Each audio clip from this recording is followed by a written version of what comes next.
Amen. Glad y'all with us today as we get set to continue in our worship service through sitting under God's word together. If you got a Bible, you can go ahead and turn to John chapter 13.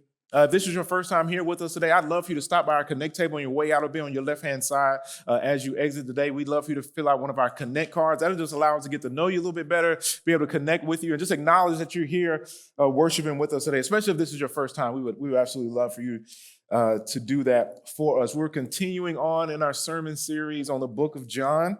We're still in John chapter 13. We'll be getting started in verse 33 in just a moment.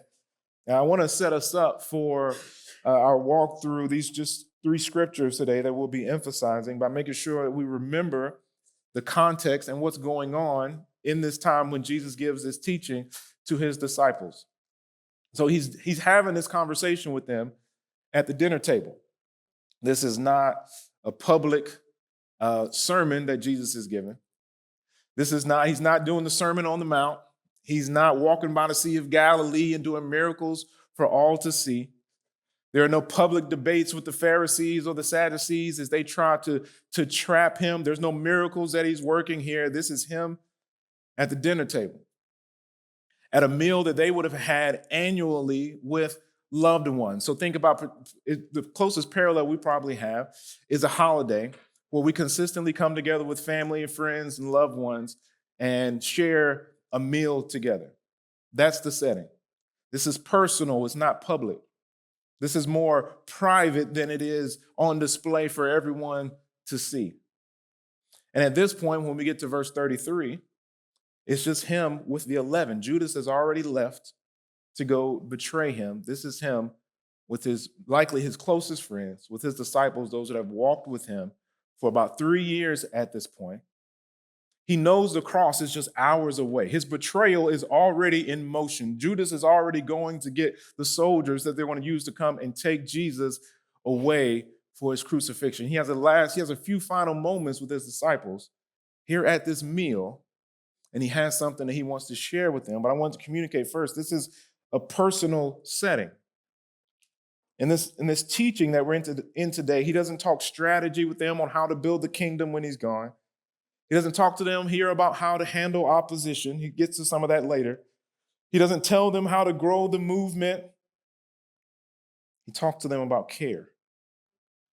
He talks to them about the care he has shown them, the care that they are now called to show, and the care that will eventually speak volumes to the world about who he is.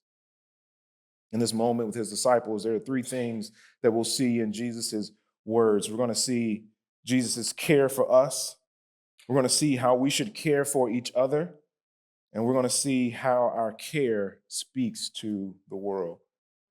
We'll begin with how he cares for us. Verse 33. Little children, yet a little while I am with you. You will seek me, and just as I said to the Jews, so now I also say to you, where I am going, you cannot come. That term, little children, hear it more as a term of endearment than it is speaking specifically about someone's age. Each time it's used in the Bible, it's not used to talk to children specifically. It's usually used by someone who is a teacher or has some type of pastoral or shepherding role over someone else. And they use that to address the ones that they deeply care about, ones that are very dear to them. And this last night before he's taken away to be crucified, before he gets to the instruction and the teaching that we'll get into today, he's reminding his disciples of how dear they are to him. He uses a term that you likely wouldn't use about someone that you didn't deeply care about. Jesus is emphasizing that he has a relationship with them, that he belongs to them, and that they belong to him. Again, he's just with the 11 faithful ones. Judas has already left. This is a man who has shared many meals with his disciples, and this is the last one he gets to share with them before he is taken away to be crucified. This is personal. This is relational. This is an intimate moment that he is having with the ones who truly knew him the best. We're just two words in the English translation into the passage today, but for the people of God in here, I have to ask you, do you know that you are dear to Jesus? Do you know that your well-being is personal to him? Don't believe the lie that God is just some distant force that is disconnected to you relationally, disconnected to what you're going through at the current moment. No, he is close. He is near. He is the author and the creator of close and personal relationship. And if you are one of his followers, his relationship with you is close and it is personal. And it's dependent on his faithfulness, not your faithfulness. I want to encourage you today that even if he feels distant, he is close. Even if it feels like he is not near, he is with you. And through his spirit, he is as near to you today as he was with those disciples 2,000 years ago. He's with us in the room today as we worship. He is with you as you go to work. He's with you as you're around your family. He is present and with you, and you are dear to him. We serve a close and personal God. Let's get back into verse 33 again. Little children, yet a little while I am with you. You will seek me, and just as I said to the Jews, so now I also say to you, where I am going, you cannot come. Now, from this point, through the next few chapters, Jesus is preparing them for life after he dies. He knows it will be difficult for them after he leaves them. He knows they'll be scared and unsure and confused. So he prepares them ahead of time for his departure. He makes sure they are aware of what's going to happen. This is such a kind thing for Jesus to do. He's already taught them a lot. He could have just been like, I've already taught you what you need to know. You know me, you know what to do. If you ain't got it by now, you're just not going to get it. That could have been his posture towards them. He doesn't do that. Instead, he's attuned to the current needs that they have. He's attuned to the needs that they're going to have in just a few short days when he is no longer with them to comfort them in person as he had been doing throughout his ministry. He knows that this is going to be a difficult time, so he takes a moment, lets them know how dear they are to him, and makes sure they're prepared for his departure. This is how personal his care for them is. He prepares them for the moment by telling them, I'm only going to be with you all a little while longer, then I'm going to leave. You're not going to be able to go with me where I go. He's preparing them for the time of uncertainty and confusion. And through this, we see his compassion. We see that he cares about us in our times of uncertainty. In times when we can't see or understand what God is doing in your life or around you. And if you haven't already experienced that, at some point you likely will. Where you're looking around like, God, I can't tell what you're doing. I thought we were going in this direction. That's not the direction this is going. I thought this was going to happen. I thought that was going to happen. And it's not happening. God, what is going on? What are you doing? He wants to prepare them for these moments because he sees us. He is aware of the fears and the concerns that we have because of how much he cares for us. In verse 33, we saw his care for us. In verse 34, we see how we should care for each other. We see how we should care for each other. Verse 34 reads, a new commandment I give to you, that you love one another just as I have loved you. You also are to love one another. I'll be honest with you, at first, the beginning of this verse threw me off. He says, a new commandment I give to you, that you love one another. A new commandment? Hasn't love been a staple of Jesus' preaching ministry and a theme that he's repeated multiple times throughout his preaching ministry up to this point? Is this a new thing that he is saying when he tells them to love one another? Hasn't he already taught them to love their enemies? Hasn't he already taught them that loving God and loving your neighbor are the greatest commands in the Bible? How is this a new commandment? Best way I know how to explain it. When my dad has told me multiple times that as his mom was getting older and before she passed, she would say to him and his siblings, y'all look out for each other. Y'all take care of each other. Y'all be there for each other. she knew her time with them was going to be short, and she was not going to be able to care for them and look out for them the way that she had previously. And so now she's saying to them, you guys have to look out for each other now. It's on you now, because I'm not going to be with you to be able to look out for you in the same way. And I believe what Jesus is saying to his disciples, what the new commandment is, not that love is a new concept to them, but he's not going to be there with them in person anymore for the rest of their time doing ministry together. He wants them to take care of each other the way he took care of them. That's the new commandment. That part of how he wanted to continue to care for them was through them. That they were to take care of each other, look out for each other, be there for each other in the same way that he was there for them. Remember, he's just talking to the 11 at this point. They're going to be persecuted. They're going to be discriminated against. They're going to be opposed by many. They'll be called foolish by those that don't believe. They'll be despised for the things they believe. Their faith is going to be challenged. And he says to them, my new commandment is this: y'all got to take care of each other now. Y'all got to look out for each other now. Y'all have to care for each other now in the ways that I was looking out for and taking care of you. Jesus wants us as his people to feel responsible for caring for each other, because our love for each other is a large part of the way that he cares for us. I want to say that again. Jesus wants us as his people to feel responsible for caring for each other, because our love for each other is a large part of the way that he now cares for us. I can't tell you how many times someone has told me that God has reminded them of how much he loves them by the way that his people have cared for them.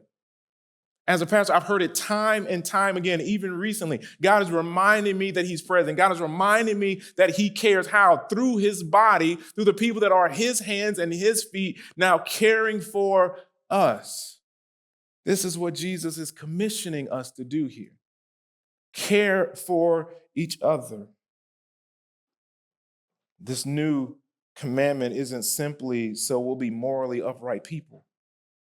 This is because Jesus cares about how each of his people are doing. It's because Jesus cares about how you are doing. He cares about what you are going through. He sees the difficulties, the challenges, the confusion, all of it. That's why this commandment is here. Experiencing God's love directly from our relationship with him, it is essential, it is great. But only experiencing love just from God vertically, it falls short of what God ultimately desires for us. He wants us to experience his love, not only from him, but from his people as well. He wants us to be cared for by each other. For those of you that have made Midtown tonight your church home, we are responsible for caring for each other. This is a responsibility that we have as brothers and sisters to care for each other. Because of how much God cares for each one of us, he expects us to work together to care for each other. That's what he expects from you as one of his children. This is one of the reasons it's important for you to be a part of a church body. Y'all quiet on that one except for one. If you're a Christian that is content to bounce around from church to church, to not really plug into a church body, you're missing out on God's best for you. You're missing out for how he wants to bless you. You're missing out for how he wants to care for you. He designed it such that there will be local congregations spread out throughout the world. And part of the reason for that is so that we can care for each other the way that he cares for us. It is a part of the plan. It is a part of the design and the way that he set up his people. And not only that, but God wants to use you to help share his love with others in the local church body as well. So those who do not commit to a local church body, not only are you not receiving the kind of care and love that God has designed for you to receive, but also he's not using you in the ways that he desires to care for others who are in need as well and need to be cared for. Why? Because he cares for all of us.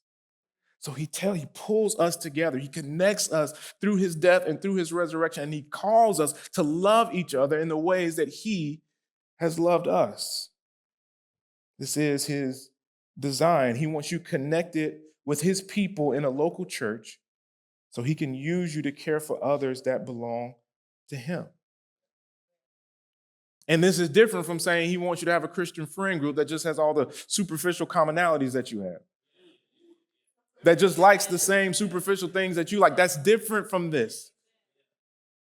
He's not saying you should just make sure that you're around people that like all the things that are going to perish with this world so that you can connect with them. No, he wants us to be connected with a group of people that are different from us, but we have the most important thing in common, and that is our love for Jesus and our connection with him and our experience of his love, that we might share that love with each other. This is what he desires for us, and thus what he expects of us. And if we're going to live out verse 34, one great step is being an active participant in a local church. But also, if we're going to live out verse 34 collectively as a community, there's another step that we need to take. We need to get used to being open and honest with other people about what's really going on with us. We can't live out this vision of us caring for each other the way that Jesus cares for us if we're keeping everything that's wrong with us to ourselves.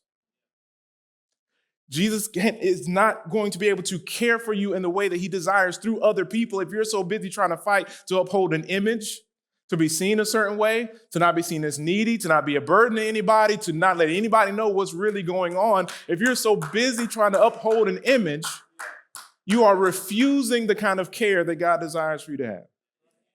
You're refusing, and you're holding it at arm's length because you're scared somebody's going to see that you're weak. Because you're scared that somebody's going to think that you don't have it all together, which you don't. He calls us to a level of humility that allows us to be open and honest about the weaknesses that we have, to be open and honest about the needs that we have, to be open and honest about the ways that people can now serve us and show us the love of God that God intends for them to show us, that God has commanded them to show us. Don't hinder the process because of how fearful you are of people knowing what's really going on with you. Don't hinder. There are so many Christians suffering in silence, suffering alone when you don't have to be suffering alone, because you can be honest and transparent about what is going on with you. We're so afraid of being seen as weak or vulnerable, or like we don't have everything together. This is not God's will for us. And hear me on this. The reason for this is because of his care for you. The reason for this is because he wants good for you. The reason for this is because he desires for you to be cared for as a parent would. As a parent would. Kelly's not here today. She's given me permission to share this story. When some of you were around long enough to remember when Kelly was severely sick for a period of time. And it might have been a year or two after she was better. I was talking to her parents that came for a worship service. I can't remember if it was her dad or her mom or both, but they expressed just a profound and deep appreciation for the ways that our church had cared for Kelly in that time. I mean, just like a profound, heartfelt, you can tell when someone's communicating something to you and it's coming from a real deep place in their heart. They just express this to me. Why? Because when you have cared for someone for a period of time, they've been entrusted into your care, and then you find out when they're no longer entrusted to your care in the same way, and someone else is caring for them in a beautiful way, in a consistent way, in a faithful way, that means something to you. That's something that you appreciate. It's almost as if they were doing that for you. That is what Jesus is setting up for his disciples here. He's saying, I want you to care for each other now because I'm not going to be here in person anymore. Care for each other. I believe that God is grieved by some of us not being open and honest to the people that God has put around us to care for us. I think he is grieved because of the ways that we are blocking the care that he desires for us to experience. I think he is grieved because of the ways that we don't want people to see us as weak, because of how that prevents his love from flowing towards us. Respectfully, humble yourself. Be honest about your needs and struggles. At least give the people of God the opportunity to be there for you and care for you in the way that God wants us to. The new commandment isn't just a command to produce love in us. It's a command that is a product of love itself. This command flows from the heart of God because of the way that he cares and desires for us to be taken care of. I want to look at verse 34 again. It says, "A new commandment I give to you, that you love one another just as I have loved you. You also are to love one another." Jesus, at this point, he's about to be crucified. He doesn't have much time left to be with them in person, but he wants to ensure that all of his people get to experience his love in person. So he says, "Just as I have loved you." The word that's translated "just as," it means in the same way. He's not just saying, "I loved you, so love each other," even though that's obviously a part of it. But he's saying, "Just as I have loved you." Make your love look like my love. He's saying the love that you show has a model. It has a form that is supposed to be tailored to and sculpted and molded to be like. There's a blueprint that we have. He gave us the book. He's not just saying love and figure out what love looks like on your own. He's saying, no, I've already shown you what love looks like. Love each other in that way. Just as I have loved you, you also are to love one another. That is the way that his people will be able to continue to experience his love in person, even though he's gone. We see his love, we understand it, we live it out and show it to each other. Thus, his disciples continue to experience his love. I was in a conversation with a brother in our church. This was maybe a month or two ago at this point. And he knows my brother Jason well. And he told me, he was like, y'all respond very similarly to the same thing. Like when it comes to like somebody like maybe sharing something they're struggling with or sharing an area that they want to grow in, he was like, y'all just think alike. Y'all respond in very similar ways. And I began to think about it, and I was like, well, Jason's actually probably the person that I have talked about God's word with the most over the years, given how long we've known each other and all of that. And that level, it's probably to the point, Jason, if you disagree, don't say anything. It's probably to the point where I could guess how he would respond to certain things. And I think he could probably guess how I would respond to certain things. Or if you told him I responded in a certain way, if that was not true, he might be like, no, I don't think this is what I aim to do. I don't think that's what he would do. That's something that is a product of time spent. That's a product of learning each other over the years. That level of familiarity, you can't muster it up with willpower, right? That's only a function of time spent continuously, time and time again. What's my point? If we're going to love as Christ loves, if our love is going to look like his love, if we're going to respond to different situations the same way that he will respond to different situations, you don't get there just by solely trying harder and harder to do that. You get there through time spent in his word, through time spent learning about him, through time spent seeing the way that he loved other people. That's how you're able to respond to different situations the same way that Jesus did. The way that we live more like him and love more like him is by spending more time with him, learning from him, learning from his word. You don't just get there by saying, I'm going to try harder to love like Jesus. That level of familiarity doesn't come from willpower and effort alone, even though those things are necessary. They come from time spent. They come from familiarity with something. If we're going to love like he loves, we need to be with him. We need to spend time with him, learning from him, seeing what his love looks like. Jesus calls us to not just love each other, but to make sure that our love looks like his love. And family, there's no shortcuts with this. The only way to get there is through time spent learning from him and experiencing his love for yourself. The call is to learn about his love through his word and then display that same love to others. If we're going to live out as a body what verse 34 is calling us to, it is wise for us to be asking the question, what is Jesus' love like? What is Jesus' love like? That may not seem like a very deep question to you, but I'd say it's actually a very profound question. Because what Jesus calls love is not what many people in our world would call love. The ways that I tend to care for people might look different from the ways that you tend to care for people. I'm not saying that God doesn't use our different personalities and our different experiences to shape the way that we love and care for people. I'm not saying that. I'm saying that sometimes what we call love doesn't align with what Jesus calls love, is what I'm saying. Sometimes we go out of our way to serve others because we're trying to gain something from them. I'm not saying we do it to gain something material necessarily. Often the gain we're looking for is maybe relational or social. Sometimes we serve people because we have a fear of disappointing them by saying no to what they request of us. Or we fear rejection, we fear their disapproval of us. That isn't Christ-like, that's insecurity disguised as love. Jesus wasn't afraid of disappointing people. He wasn't serving people because he was afraid of disappointing them. He didn't serve people because he was afraid of their rejection. In fact, a large part of Jesus' ministry was loving people by telling them the truth, knowing that it was going to get him rejected and often rub people the wrong way and sometimes cause people to hate him. Jesus' love cost him relationally and socially.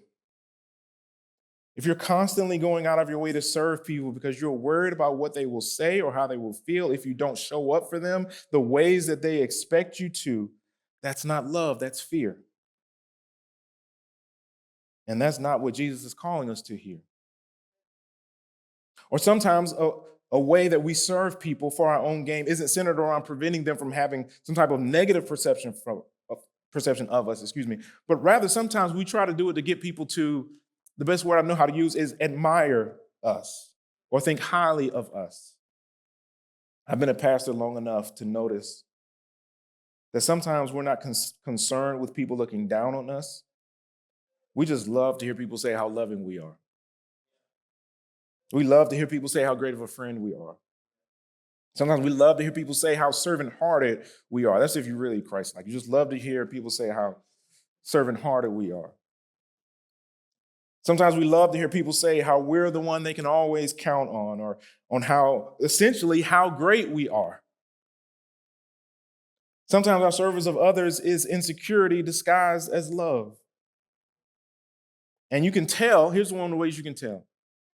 If you experience high levels of discouragement, if you experience high levels of frustration, if you're not appreciated the way you think you should be appreciated.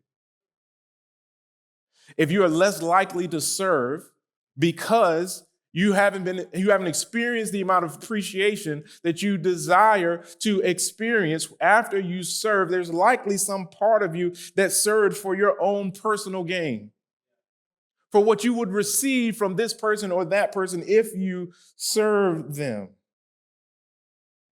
Doesn't this brother or sister see all the times that you're going out of your way to serve them and care for them? How can they be so ungrateful? Here's what we need to consider. There is only one that we as a people of God owe consistent gratitude and admiration and praise to, and you ain't him.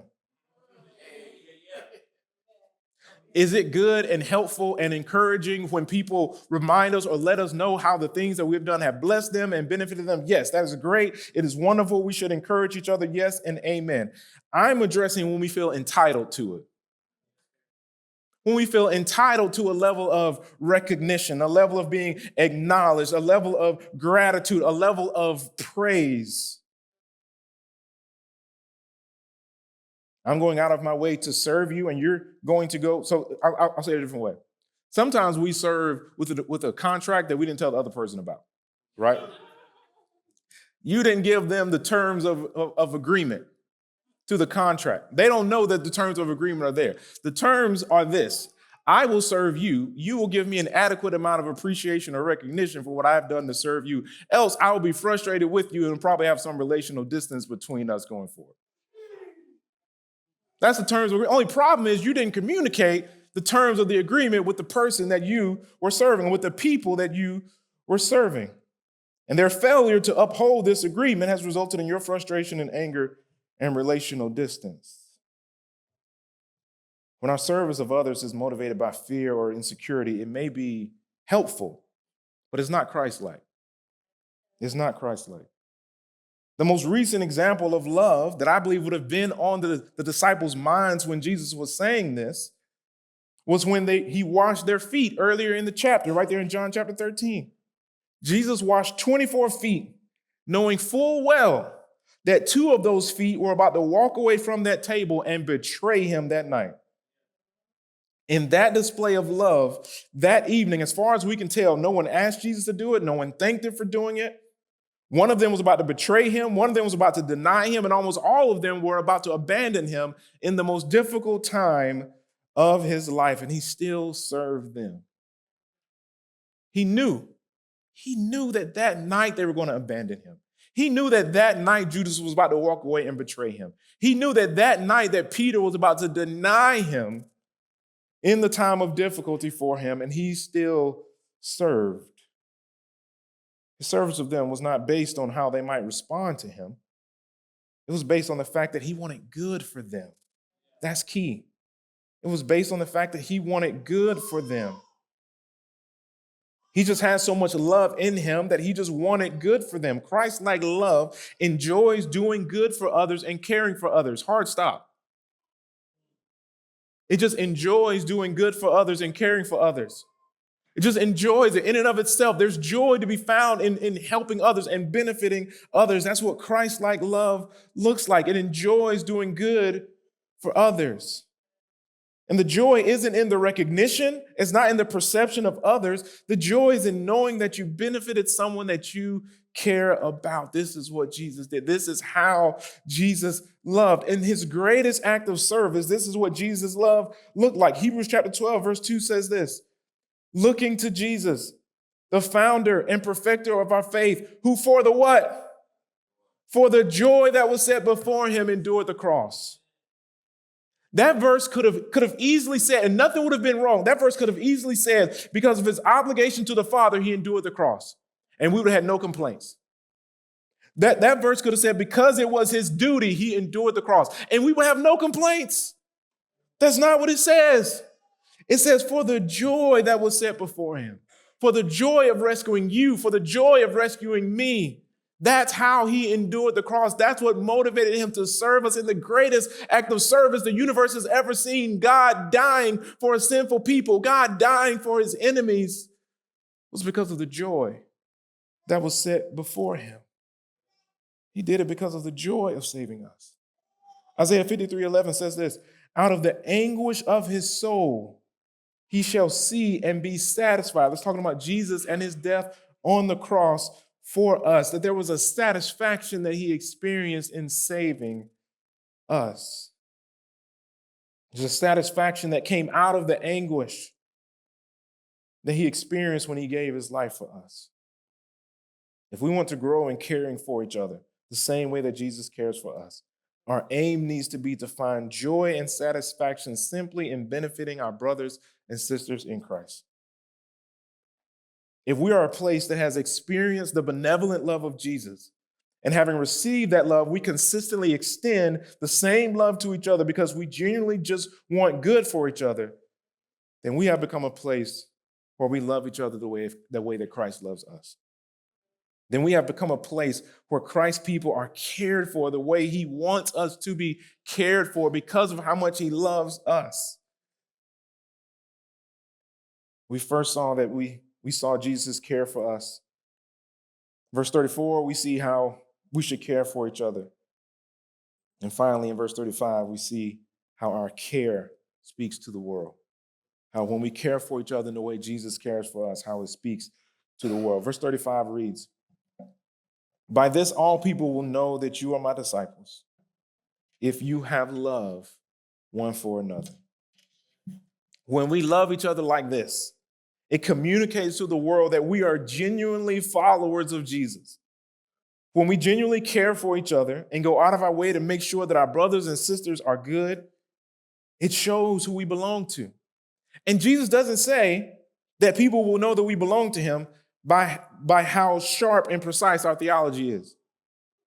He doesn't say that people will know that we belong to him by how passionately we sing when we come together to worship.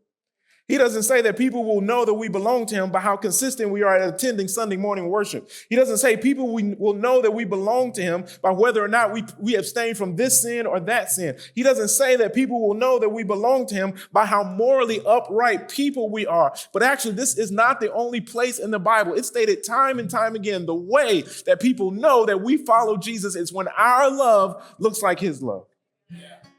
This is how people know who we are. This is how people know that we follow him. The mark of a group of people that follow Jesus is that when people come around us, they see his love in us being shared to and with each other. That's the mark. If you want to grow in following Jesus, if you want to grow in looking like Jesus, make it your aim to grow in knowing, understanding, and experiencing his love, that you might then share that same love with his people.